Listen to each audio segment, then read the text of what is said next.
Hi everybody and welcome back to another Legends of Runeterra video. So today we will reveal the newest set of cards for the latest expansion of Call of the Mountain. So we're going to go ahead and look at those cards right now. And of course we're going to start out with a new landmark from Targon, which is Star Spring. Round end, heal damaged allies 1, then once I've seen you heal 22 plus damage from allies, win the game. Okay, so this card is actually pretty interesting. I like this because it's a 2-cost card, so you can get it out pretty early. And then coming up here, we'll find out some other ways to interact with landmarks to make this a little bit more, I guess, easier to balance. Because this card does seem pretty strong from the get-go, because this is only costing you 2 mana. You can get it down really early. There's a ton of healing cards from Targon, and I expect them to release more.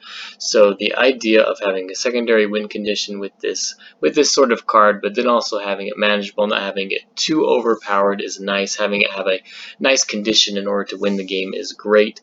It doesn't seem like it's too hard. It doesn't seem like it's too easy. I think this is great. So heal damaged allies 1, then once I've seen you heal 22. So 22 plus damage is pretty. It's quite a bit of damage that you're going to have to heal. But because you're getting this card out so early, it really doesn't seem like by the end of the game this is going to be a completely unachievable task. And then also depending on the decks that you're going against, they won't even have ways to really get rid of landmarks, and so you're just going to be able to heal as much as you want and potentially win the game. This makes it seem like the type of deck that this could belong in is sort of a control deck where we're healing a lot. Yeah, if you get a lot of units out and they're injured, this card itself is going to heal a possible of 5 damage each turn. You've got to heal allies, so Nexus doesn't count, so that's one thing you do have to take into account. Nexus healing doesn't count, and so you really have to go all in on healing your units if you want this card to actually win you the game.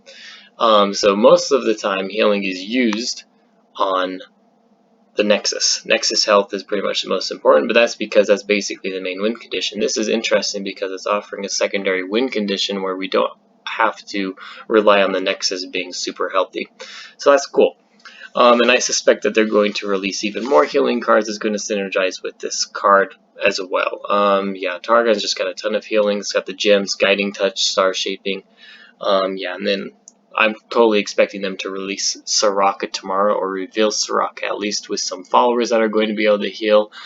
This could really fit into a Ionia deck, or possibly even a Freljord deck. A lot of people don't know that the regeneration from units count as healing itself, and so if you get a lot of units out that have regeneration, a lot of the trolls have it, that counts as healing.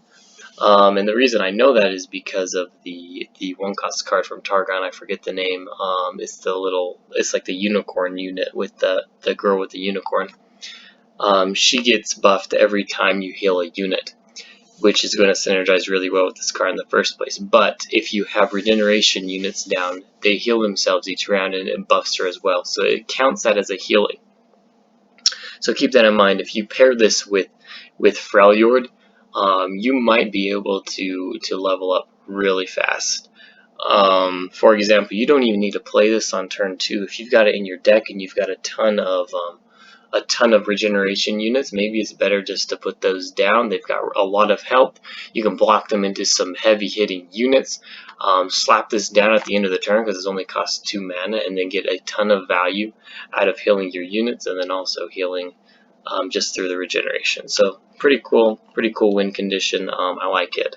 I like having different ways to win the game. Alright, second card here, Spring Gifts. This is not a playable or a main deckable card. As you can see, there is no gem at the bottom of the card, so this is going to be generated by unit. 1-cost slow speed spell, you fully heal an ally. This seems okay for 1 mana. This seems like a totally usable card. Like I said, it's not main deckable anyway, so you're not going to be including it into your deck. Yeah, like, I don't see any problem with using this card, and it synergizes well with the springs as well. So the Star Spring, I'll have to remember that name. Alright, coming up here, the next card is the Spring Guardian. When I'm summoned, create a Spring's Gifts in hand. So yeah, the previous card. So this is the card that produces it. This is a 3-drop 3/3. Yeah, this is basically just a card to fit into this type of archetype. I don't necessarily think it's good or bad. It is going to have to kind of include itself into this sort of archetype if it's to make sense. We don't really have a lot of healing cards right now that are included in decks specifically for healing, and this is kind of what this card is for. So yeah, it's specifically in the deck to create this Spring Gifts in hand, and then getting like extreme value out of healing a potentially, you know, big unit with a lot of health, and then yeah, just healing them to full. This kind of makes Grandfather Rummel make a little bit more sense because it's granting 2 units plus 4 health now. So like the more health you can get onto units, right, the more they're going to be able to block and be damaged, and then the more Spring Gifts is going to be able to heal them. So kind of Grandfather Rummel is making a lot more sense now inside this type of archetype. And this kind of Spring Guardian is just meant to be in this sort of deck. You don't get a lot of value out of Spring Gifts if you're just using it on small units, right? You want to use it on big bulky units that have had a ton of damage dealt to them. Otherwise, there's no point in really including this card in the deck. You could just have Guiding Touch or Star Shaping. Yeah, you want a big unit with a lot of health, get injured, and then use Spring Gifts on it just to heal it up, and then potentially win through the secondary win condition of Star Spring. So that's basically where that is. Alright, and the last card here, Divergent Paths. Let's go back. This is hard to pause sometimes. Divergent Paths is a 3-cost fast speed spell, so keep that in mind as well. You can play this during your attack or before. Draw a landmark or destroy a landmark. So you have 2 options here. You can draw or destroy a landmark. This is a tech card, of course, for landmarks. There's another one from Shadow Isles that was revealed the other day. Yeah, these are going to be needed to be included into decks because there's not a lot of ways to interact with landmarks, and if you have a secondary win condition with Star Springs and have no way to remove the card, yeah, you need a way to balance that card. So Divergent Paths is just a way to balance it. There's always a potential to include this in your deck. Because there's only 2 right now from 2 different regions, Shadow Isles and Targon, you're kind of limited with the units that you're able to, or you're limited in what regions you can include a card that can get rid of a landmark. So if landmarks end up being super overpowered or like meta, it almost seems like we're going to be forced to include Targon or Shadow Isles to counter it. So I kind of hope they include other cards that are going to be able to get rid of landmarks. Obliterate is a big one, but then again, we still only have Obliterate unless I'm incorrect. It's the Devourer of the Depths, which has Obliterate, which is Shadow Isles again. Oh no, that's Bilgewater. Yeah, that's Bilgewater. Okay, so we got Bilgewater that has an Obliterate, and then Targon has Obliterates as well.